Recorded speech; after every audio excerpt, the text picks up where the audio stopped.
Zelensky की जानलेवा demand क्या है, आइए बताते हैं। यूक्रेन युद्ध में सीरिया की एंट्री हो गई है। हुआ यह है कि रूस और सीरिया के लड़ाकू विमानों ने साझा युद्ध अभ्यास किया है।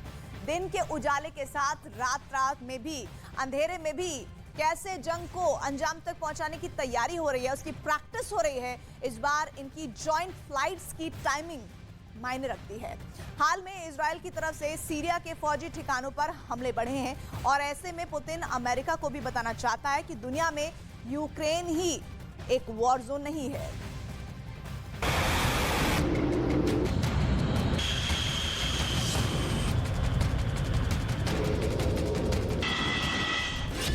दुनिया में बॉम्बर्स वाला मुकाबला शुरू हो गया है।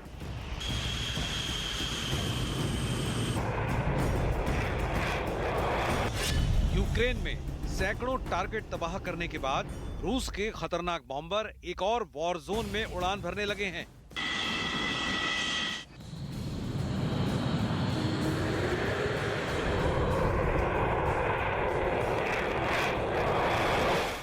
यहां रशियन एयरफोर्स का सुखोई 24 भी है।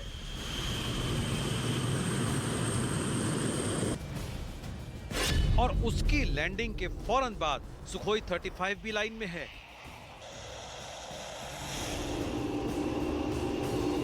लेकिन ये फाइटर बॉम्बर्स कहां ऑपरेट कर रहे हैं? ये जगह यूक्रेन या फिर रूस की जमीन तो नहीं लगती।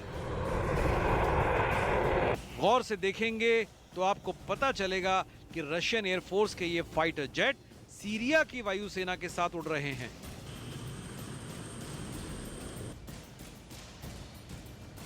ये है सीरिया का MiG-23। ये वो जेट है जो पुराना तो जरूर है, लेकिन ISIS को खत्म करने के लिए इसने भी बड़ा काम किया है। ये सीरिया और रूस की वायुसेना का युद्धाभ्यास है, जो यूक्रेन में युद्ध शुरू होने के बाद पहली बार हो रहा है। इस ज्वाइंट ड्रिल में रूस की तरफ से दो तरह के एयरक्राफ्ट शामिल हुए। पहला सुखोई 24 और दूसरा सुखोई 35, जबकि सीरिया की तरफ से MiG-23 और MiG-29 फाइटर जेट एक्सरसाइज में शामिल हुए। ये सभी रूस में बने जहाज हैं और सीरिया विमानों के अलावा ज्यादातर हथियार रूस के ही इस्तेमाल करता है। इस युद्धाभ्यास में रूस के फाइटर जेट्स ने सीरिया के लड़ाकू विमानों को कवर देने की प्रैक्टिस की। दोनों तरफ के विमानों ने रात में भी जंग लड़ने के तरीके आजमाए। रशियन एयरफोर्स और सीरिया की वायुसेना का एक साथ आना नया नहीं, लेकिन इस बार इनकी ज्वाइंट फ्लाइट्स की टाइमिंग मायने रखती है। हाल में इजराइल की तरफ से सीरिया के फौजी ठिकानों पर हमले बढ़े हैं और ऐसे में पुतिन का यहां अपने फाइटर बॉम्बर्स भेजना बड़ी बात कही जाएगी। पुतिन अमेरिका को भी बताना चाहते हैं कि दुनिया में यूक्रेन ही एक वॉर जोन नहीं है। पुतिन ये भी बताना चाहते हैं कि उनकी रेंज अनलिमिटेड है और उनके दायरे को छोटा न समझा जाए, क्योंकि पुतिन ने साफ साफ दिखाने की कोशिश की है कि उनकी रेंज यूक्रेन के बाहर सीरिया तक है।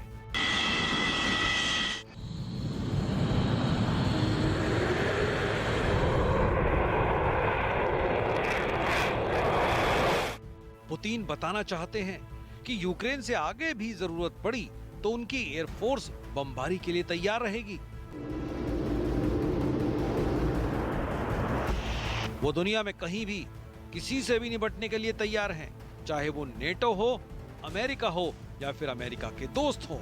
अब आप सोच रहे होंगे कि आखिर रूस को पश्चिम एशिया में किससे दिक्कत हो सकती है कि उसके विमान सीरिया के साथ युद्धाभ्यास करने चले आए। तो बड़ी खबर ये, इस बीच एक बड़ी खबर आ रही है यूक्रेन युद्ध पर। ये बड़ी खबर जानकारी मिल रही है कि खार्किव में रूस ने हमले तेज किए हैं और 3 दिन में खार्किव पर हमले बहुत तेजी से आगे बढ़ाए जा रहे हैं रूस की तरफ से। खार्किव में लगातार सायरन बज रहे हैं। इसका साफ मतलब ये कि सिलसिला वहां पर हमलों का थम नहीं रहा है। यूक्रेन युद्ध पर यह अभी की सबसे बड़ी खबर जो इस वक्त आपको हम दे रहे हैं और न्यूज़ 18 ग्राउंड जीरो पर मौजूद है। हमारे सहयोगी जावेद मंसूरी वहां पर हैं जो जानकारियां दे रहे हैं, जिनकी अपडेट अभी ये आ रही है कि 3 दिन में खार्किव पर हमले तेज हुए हैं। खार्किव में सायरन लगातार बज रहे हैं। इसका साफ मतलब ये कि बीते आप अगर देखेंगे 48 घंटों का सफर, तो एक के बाद एक धमाकों की आवाज, मिसाइलों से अटैक करने की आवाज, गोलाबारी करने की आवाजें ये आम हो रखी हैं। बीते 3 दिनों में 3 दिन में खार्किव पर हमले तेज हुए हैं। खार्किव में लगातार सायरन बज रहे हैं। खार्किव इस वक्त जंग का मैदान बना हुआ है। हमारी मौजूदगी खार्किव में और लगातार यहाँ धमाके हो रहे हैं। मैं आपको तस्वीरों में दिखाना चाहूँगा। देखिए दूर से दिनेश नागर मेरे वीडियो जर्नलिस्ट मेरे साथ हैं, वो दिखाएंगे आपको तस्वीर किस तरह से धुएं का गुब्बार एक इमारत से निकलता हुआ नज़र आ रहा है। यहाँ से कुछ ही दूरी पर ये धमाका हुआ है और धमाके से पहले सायरन बजाया गया था, अलार्म दिया गया था, हवाई हमले का अलर्ट था। और अब आप देखेंगे तस्वीरों में किस तरीके से जो इमारत है वहाँ से धुआं निकल रहा है। ये इमारत रेजिडेंशियल है, कमर्शियल है या आर्मी कैंप है, ये कहा नहीं जा सकता, लेकिन हमला हुआ है अब से करीब 15 से 20 मिनट पहले। और आप तस्वीरों में देखिए किस तरह की स्थिति खार्किव में बनी हुई है। आपको बता दें खार्किव की सिचुएशन ये है कि लगातार यहाँ पर हमले हो रहे हैं, अटैक्स हो रहे हैं। पिछले 72 घंटों से और ज़्यादा तेज़ी आई है। हालांकि लगातार ही चल रहा है, लेकिन पिछले 3-4 दिन से और इन हमलों में तेज़ी आई है। ये आप तस्वीर हम आपको एक्सक्लूसिव अपने दर्शकों को दिखा रहे हैं किस तरह से खार्किव में स्थिति बनी हुई है। डॉनबास, लुहांस्क इन जैसी जगहों पर तो लड़ाई चल ही रही है। खार्किव में भी एक्टिव वॉर जोन इस वक्त बना हुआ है। तस्वीर आप देख सकते हैं क्या स्थिति है। आपको बताएं कि पिछले कई दिनों में यहाँ सुपरमार्केट पर हमले हुए, रेस्टोरेंट पर हमले हुए और अब ये ताज़ा तस्वीर न्यूज़ 18 इंडिया आपको दिखा रहा है जहाँ हमला हो रहा है। थोड़ी देर पहले ही यहाँ पर धमाका हुआ था। उससे पहले न्यूज़ 18 इंडिया की टीम ने खुद सायरन की आवाज़ सुनी थी, एक डरावना सायरन जो कि एयर अलर्ट होता है। वो सायरन तब बजता है जब एयर स्ट्राइक होने वाली हो या फिर हवाई हमला होने वाला हो, उस वक्त ये सायरन बजता है। और उसके थोड़ी देर बाद जब हम यहाँ से निकले हैं तो अब हमें ये गुब्बार धुएं का दिखाई दे रहा है जो बता रहा है कि जो खार्किव है वहाँ स्थिति बद से बदतर है। लगातार यूक्रेन और रूस 100 दिन से ज़्यादा इस जंग में लड़ रहे हैं। दोनों 100 दिन से ज़्यादा हो गए हैं और अभी भी किसी की जीत निश्चित नहीं हुई है, लेकिन एक दूसरे पर हमले ज़रूर हो रहे हैं। यूक्रेन में रूस लगातार अलग अलग जगहों पर हमले कर रहा है। कीव को निशाना बनाया गया था कुछ दिन पहले, अब खार्किव में तेज़ी हमलों में आई है। आपको बता दें कि कीव से पहले रशियन सैनिकों को धकेला था, खार्किव से भी धकेला था, लेकिन एक बार फिर से खार्किव को निशाना रूस के सैनिक बना रहे हैं और उसकी ताज़ा तस्वीरें हम आपको दिखा रहे हैं। देखिए ग्राउंड जीरो पर जावेद मंसूरी मौजूद है, वहां से पल पल के अपडेट्स दे रहे हैं। ये जो धुआं उठता हुआ आपको जानकारी दिख रही है, ये वहां पर धमाकों की जो आवाज आ रही है और उसके बाद जो धुआं उठ रहा है, ये संकेत साफ कि वहां पर स्थिति अभी बहुत ज्यादा चुनौतीपूर्ण है। ये खार्किव की तस्वीरें हैं जहां पर सायरन बजने की आवाज अभी जावेद बता रहे थे कि आ रही है। और इसका साफ मतलब ये है कि या तो बहुत तेज हमले होने वाले हैं या फिर एयर स्ट्राइक होने वाली है। जावेद मंसूरी लाइव हमारे साथ जुड़ गए हैं। जावेद, सबसे पहले बताइए कि खार्किव में अभी क्या स्थिति है? देखिए अभी की स्थिति में आपको दिखाऊं तो यहाँ थोड़ी देर पहले धमाका हुआ है और उसकी उठते धुएं की तस्वीर हम आपको दिखा रहे हैं और हमने आपको वो तस्वीर भी दिखाई कि किस तरीके से यहाँ सायरन बज रहे हैं। लेकिन सबसे बड़ी बात यह है कि ये पहला धमाका नहीं है। जब हम यहाँ रिपोर्टिंग कर रहे हैं तो ऐसे कई धमाके और सायरन हमें लगातार खार्किव में सुनाई दे रहे हैं और ये तेज़ी पिछले कई दिनों में देखने को मिली है। लगातार अलग अलग जगहों पर रूस यहाँ निशाना बना रहा है, चाहे सुपरमार्केट हो, रेस्टोरेंट हो। लेकिन अभी जो ये ताज़ा हमला हुआ है, अब से थोड़ी देर पहले जो तस्वीरें हम दिखा रहे हैं, थोड़ी देर पहले यहाँ पर हमला हुआ है और अभी धुआं उठ रहा है। इसकी डिटेल्स आना बाकी है कि आखिर ये किस जगह पर हमला किया गया है, रेजिडेंशियल है, कमर्शियल है या फिर कोई आर्मी का कैंप है, इस बात की पुष्टि नहीं हुई है। लेकिन एयर स्ट्राइक ज़रूर हुई है, ये पुष्टि हो चुकी है और आप देख सकते हैं धुएं का गुब्बार लगातार आसमान छू रहा है। ये खार्किव जो कि जंग का मैदान फिर से बन गया है, जगह जगह यहाँ पर धमाके हो रहे हैं, आप तस्वीरों में देख सकते हैं। तो ये स्थिति यहाँ पर बन रही है। आपको बता दें कि खार्किव में पिछले कई दिनों में हमलों में तेज़ी देखी गई है और जो अलर्ट अभी आ रहे हैं उसके मुताबिक कीव में भी एयर अलर्ट आया है, वहां पर भी हवाई हमले की आशंका जताई जा रही है राजधानी कीव में। तो वो दो जगह हम आपको बता रहे हैं जहां से रूसी सेना को धकेल दिया गया था, कीव से धकेल दिया गया था, खार्किव से धकेल दिया गया था, लेकिन अब फिर से खार्किव को बड़ा निशाना बनाया जा रहा है। पिछले 3-4 दिन में बड़े हमले यहां पर हमने देखे हैं और अभी भी देखिए फिर से धुएं का गुब्बार आपको एक और नजर आएगा। जगह जगह हवाई हमले खार्किव में हो रहे हैं और ये तेजी पिछले कई दिनों में देखने को मिली है। लगातार जो 100 दिन से ज्यादा हो गए हैं इस जंग को, ये और भीषण होती जा रही है। डॉनबास के इलाके में ये जंग चल रही है, वहां तो ज्यादा भीषण तरीके से चल रही है, लेकिन खार्किव में अब फिर से जो स्थिति है वो खराब हो गई है। जगह जगह यहाँ पर लोगों को कहा गया है कि वो घर में ही रहें, सायरन यहाँ पर बजाए जा रहे हैं। तो ये स्थिति खार्किव की नज़र आ रही है और ये एक जगह नहीं है, कई ऐसी जगह हैं जहाँ पर लगातार पिछले कई दिनों में ये धमाके हो रहे हैं। जी जावेद, आप अपना भी ख्याल रखिएगा, क्योंकि जिस तरह तस्वीरें वहां से आ रही हैं वाकई में चिंता में डालती हैं कि क्या एक बार फिर से खार्किव पर ताबड़तोड़ हमलों का दौर शुरू हो गया है। 72 घंटों से लगातार वहां पर इस तरह के हमले हो रहे हैं और 24 घंटे के अंदर यूक्रेन युद्ध को लेकर 3 बड़े फैसले लिए गए हैं। ये तीनों फैसले पुतिन कैंप ने लिए हैं। पहला फैसला ये कि अब जेलेंस्की को मिलने वाले रॉकेट पुतिन के टारगेट पर आ गए हैं। दूसरा फैसला ये कि पुतिन अब अपना सबसे खतरनाक टैंक यूक्रेन के युद्ध में उतारने के लिए मजबूर है। और तीसरी बात पुतिन के सबसे भरोसेमंद कमांडर रमजान कादिरोव के बारे में है। ये रिपोर्ट आप देखिए और समझिए कि कादिरोव का नया एक्शन प्लान कैसे जेलेंस्की की मुसीबत दोगुनी कर सकता है। इस नए एक्शन प्लान में रमजान कादिरोव एक डॉन को लेकर आगाह कर रहा है।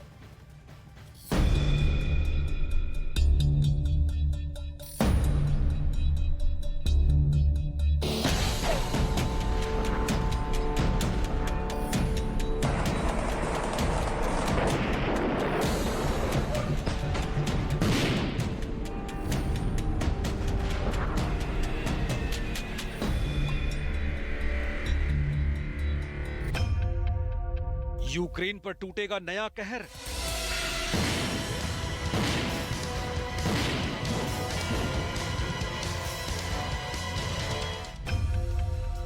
डॉनबास में चेचन लड़ाकों की एंट्री।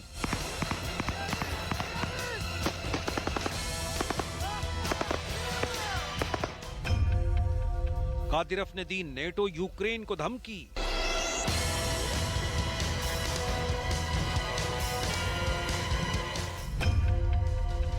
यूक्रेन का डॉन कौन?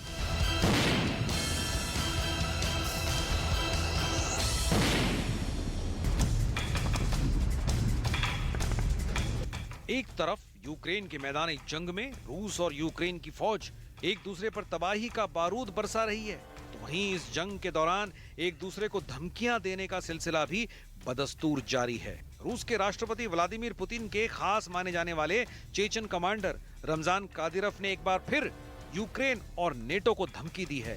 कादिरोव के मुकाबले वो इस जंग में न सिर्फ यूक्रेन को हराएंगे बल्कि नेटो को सजा भी देंगे। На днях вы увидите настоящую ДОН, спецоперацию, которая ДОН. Видно будет, как эти шайтаны бегут не только с ДОН, с этих городов, но и с Украины. रमजान कादिरोव, राष्ट्रपति पुतिन का वो वफादार जिसे दुनिया चलती फिरती किलिंग मशीन कहती है।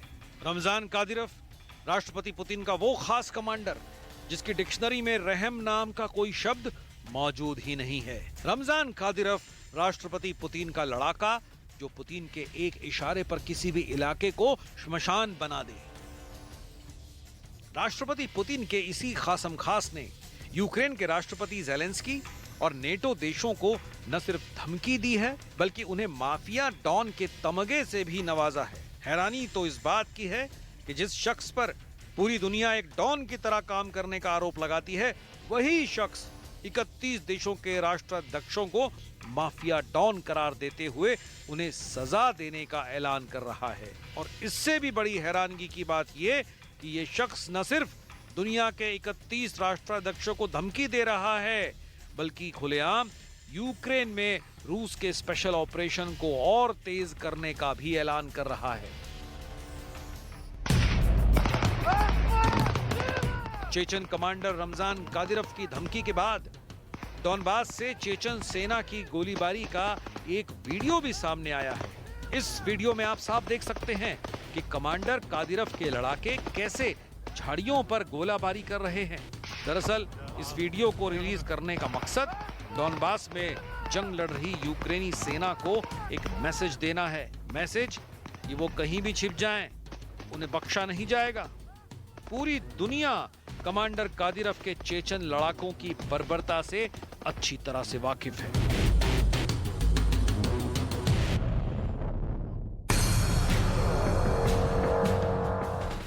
चेचन कमांडर रमजान कादिरोव की धमकी के बाद रूस के रक्षा मंत्रालय ने भी एक वीडियो रिलीज किया है।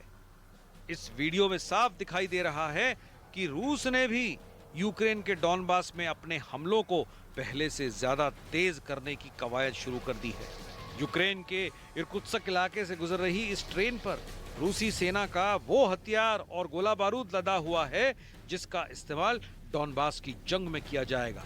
यानी कमांडर कादिरोव ने जो धमकी दी है उसकी हकीकत का अक्स यूक्रेन की सरजमी पर दिखाई देना शुरू हो गया है।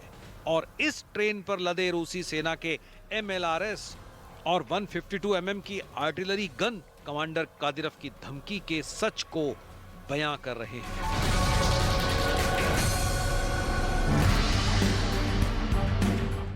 चेचन कमांडर रमजान कादिरोव ने अपना ये नया बयान अपने मास्को दौरे के बाद दिया। जून के पहले हफ्ते के दौरान कादिरोव रूस की राजधानी मास्को में नजर आया था और उसने रूस के रक्षा मंत्री सर्गेई शोइगु से मुलाकात भी की थी। कमांडर कादिरोव के मुताबिक अब उसे और उसके लड़ाकों को डॉनबास में रूस के स्पेशल ऑपरेशन को तेज करने का जिम्मा सौंपा गया है। यानी मारियुपोल में कहर मचाने के बाद अब डॉनबास में कमांडर कादिरोव अपने लड़ाकों के साथ कत्लेआम का कोहराम मचाने वाला है। लिहाजा डॉनबास के मैदान जंग में पहुंचने से पहले ही उसने राष्ट्रपति ज़ेलेंस्की को एक माफिया डॉन करार देते हुए उन्हें राष्ट्रपति पुतिन से माफी मांग लेने की नसीहत भी दे डाली है। रूस के रक्षा मंत्रालय का दावा है कि वो डॉनबास के लुहांस्क के 97% इलाके पर कब्जा कर चुका है और डोनेट्स्क के 50% से ज्यादा इलाके पर भी उसकी फौज काबिज है। फिलहाल डॉनबास में रूस और यूक्रेन की सेना के बीच भीषण जंग चल रही है। यूक्रेन के राष्ट्रपति वोलोदिमीर ज़ेलेंस्की का कहना है कि उन्हें रूस के खिलाफ जंग जीतने के लिए और ज्यादा सैनिकों और हथियारों की जरूरत है। राष्ट्रपति ज़ेलेंस्की रूस की सेना को रोकने के लिए इजराइल से आयरन डोम डिफेंस सिस्टम तक मांग चुके हैं। Тому що, щоб наступати, ви прекрасно в цьому, я думаю, знаєте, для цього потрібно не менше в 10 разів техніки і не менше в 10 разів людей. Так? Тому що бажання у нас більше, але техніки поки що у нас менше. Тому ми не можемо. राष्ट्रपति ज़ेलेंस्की के मुताबिक जंग में यूक्रेन एक बड़ी तादाद में अपने सैनिकों को खो चुका है, लेकिन उन्होंने इस बात की उम्मीद जताई कि अंतर्राष्ट्रीय समुदाय के दबाव के बाद रूस को यूक्रेन से शांति वार्ता करने के लिए मजबूर होना पड़ेगा। Вже втратили багато людей для того, щоб просто так, ви знаєте, віддавати наші території. Тому зброєю нам зрозуміло політичне об'єднання світу навколо нас і потужна санкційна політика, яка допоможе посадити Російську Федерацію за стіл перемовин без ультимативної позиції з їх сторони.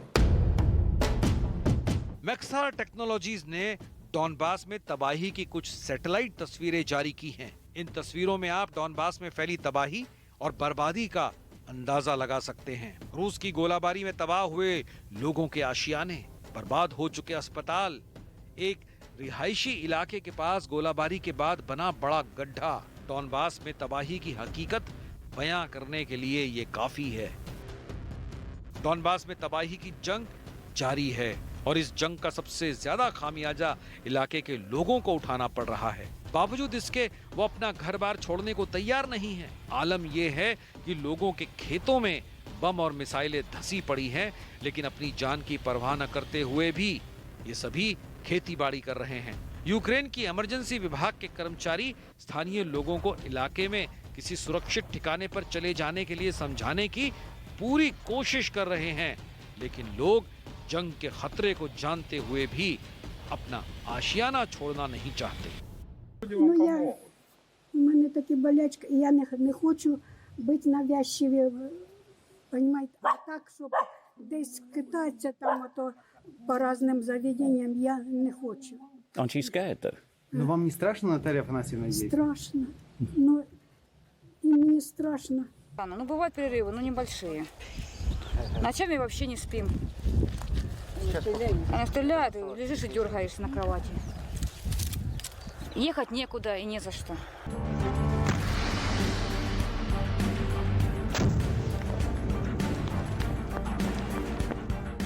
रूस की सेना किस कदर डॉनबास की जंग में कहर बरसा रही है, ये वीडियो उस हकीकत की तस्दीक कर रहा है।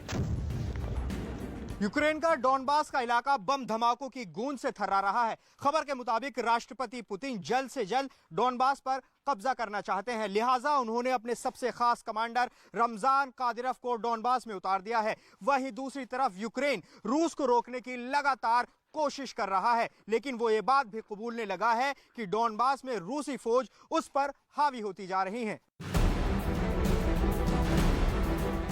जंग के दौरान रूसी फौज ने यूक्रेन की तरफ से जंग में हिस्सा ले रहे 2 ब्रिटिश और 1 मोरक्को के नागरिक को पकड़ा है। रूस समर्थित अलगाववादियों वाले डोनेट्स्क की सुप्रीम कोर्ट में सीखचों के पीछे बैठे ये तीनों एडन एस्लिन, शॉन पिनर और साद इब्राहिम है। इन तीनों पर आरोप है कि ये यूक्रेन के भाड़े के सैनिक हैं। फिलहाल इन पर डोनेट्स्क की अदालत में मुकदमा चल रहा है।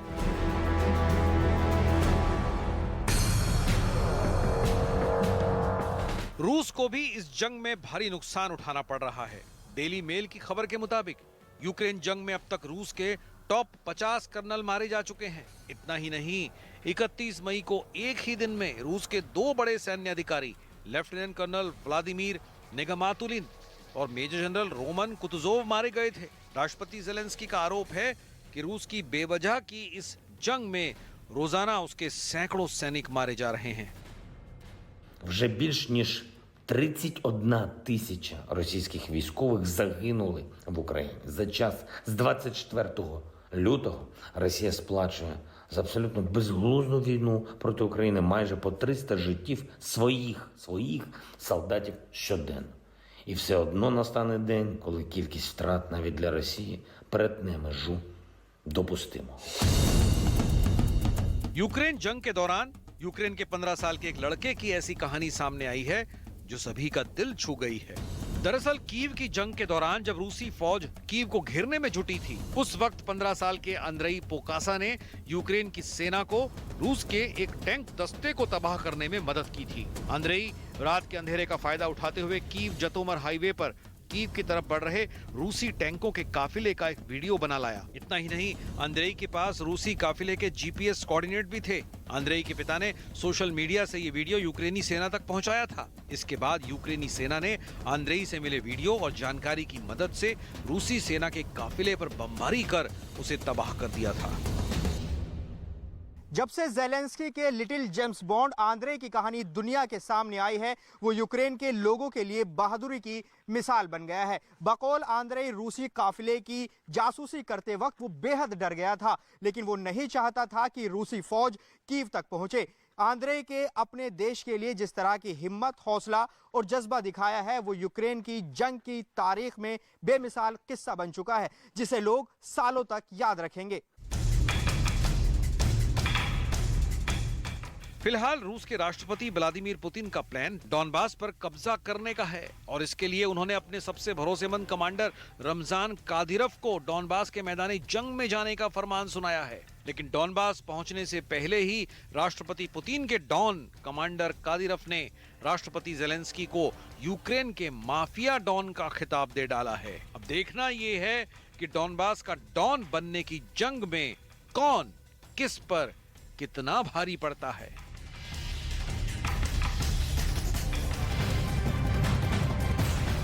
पुतिन का डरावना सपना क्या है, आइए अब आपको बताते हैं। सही सुना आपने, अमेरिका और ब्रिटेन ऐसे घातक हथियार यूक्रेन पहुंचाने जा रहा है जिनसे पुतिन भी खौफ खाते हैं। युद्ध के मैदान में वो 2 हथियार पुतिन की सेना पर भारी पड़ने वाले हैं। कहा तो यहां तक जा रहा है कि वो जेलेंस्की को हारी बाजी जिता सकते हैं। आखिर आग उगलने वाले हथियार कौन से हैं, देखिए रिपोर्ट।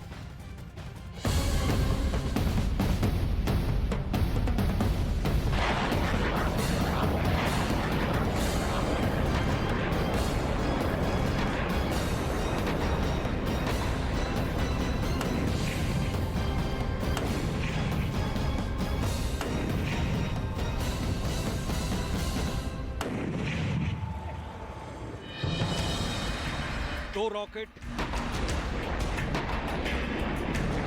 5 देश, सबसे बड़ा घमासान।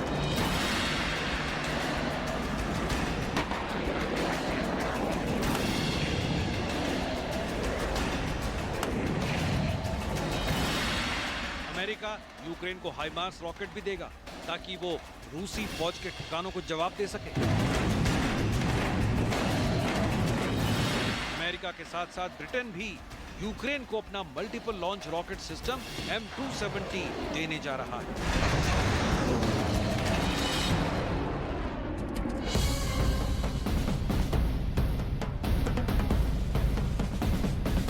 यूक्रेन को डिलीवर होने वाले इन 2 रॉकेट्स ने 5 देशों को आपस में उलझा रखा है।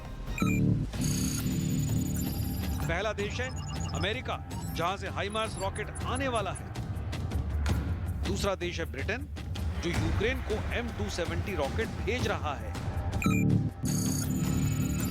तीसरा देश पोलैंड है, जहां से होकर ये हथियार यूक्रेन आएंगे। चौथा देश खुद यूक्रेन है और 5वां देश रूस है, जिसे इस डिलीवरी पर सख्त ऐतराज है। Поставлять вооружение, которое совершенно очевидно способно доставать не только приграничные, но и более глубокие районы Российской Федерации. И если вся эта болтовня про то, что Зеленский вам что-то обещал, будет приниматься всерьез, тогда как на самой Украине политики, депутаты просто смеются над американцами, которые сказали: мы верим Зеленскому, он нам обещал по России. सुना आपने, रूस के विदेश मंत्री का कहना है कि उन्हें अमेरिका और ब्रिटेन से यूक्रेन भेजे जा रहे मल्टीपल लॉन्च रॉकेट सिस्टम पर ऐतराज है। नाराजगी की सबसे बड़ी वजह दोनों रॉकेट सिस्टम की रेंज है।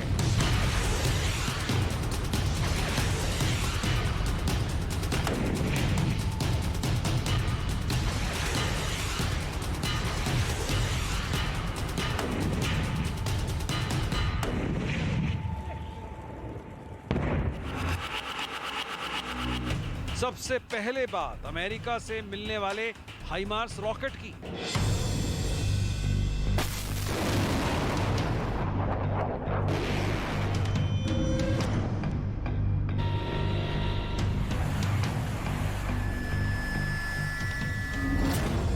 इस रॉकेट की रेंज कितनी होगी?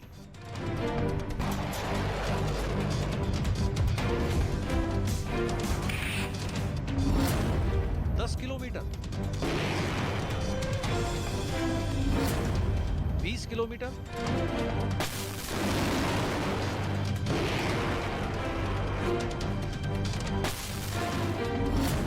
50 किलोमीटर,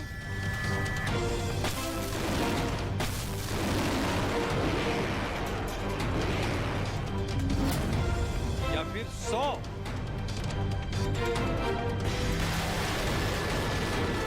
भूल जाइए 10, 20, 50, 100 किलोमीटर वाला दायरा।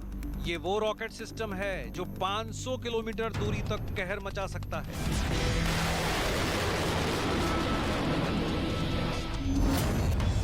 जी वाकई 500 किलोमीटर। इस वेपन सिस्टम के रॉकेट 500 किलोमीटर तक कयामत बर्पा कर सकते हैं। ये रॉकेट जहां गिरते हैं, दुश्मन का नामो निशान क्या, जर्रा जर्रा धुएं में तब्दील हो जाता है।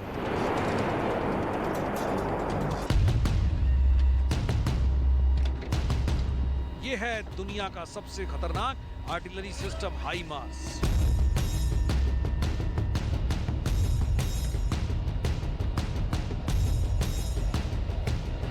इसे अमेरिका की लॉकहीड मार्टिन कंपनी ने बनाया है और ये रॉकेट सिस्टम अब यूक्रेन को दिए जाने की तैयारी है।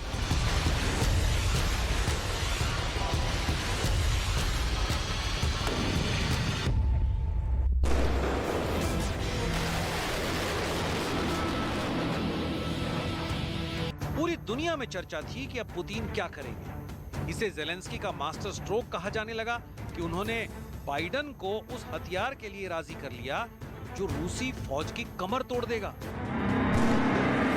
लेकिन आखिर में बाइडन ने हाइमार्स के लोअर वर्जन पर हरी झंडी दिखाई, जिसकी रेंज 40 किलोमीटर तक ही बताई जा रही है। Are you going to send long-range rocket systems to Ukraine? We're not going to send to Ukraine rocket systems that can strike into Russia.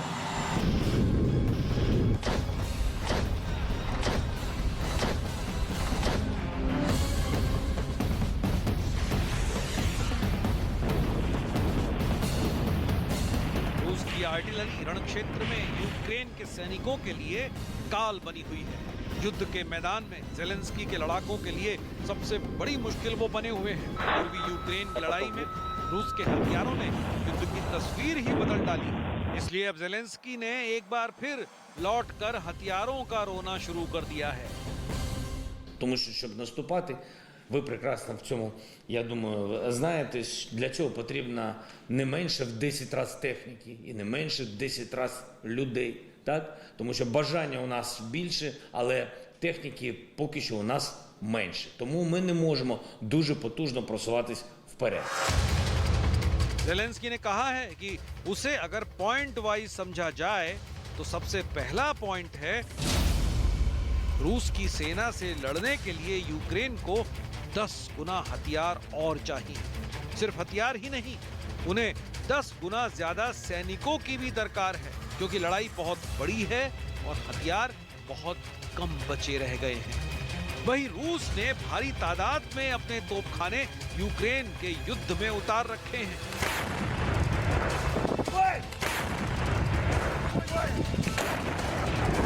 Ukraine के सभी मोर्चों पर रूस की सेना गोले बरसा रही है।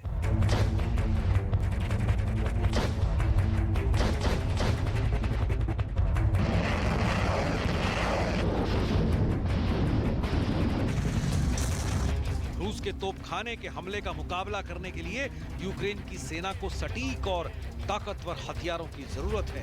ऐसे में रूस के तोपखानों के जवाब में यूक्रेन को मल्टीपल लॉन्च रॉकेट सिस्टम की तत्काल जरूरत है।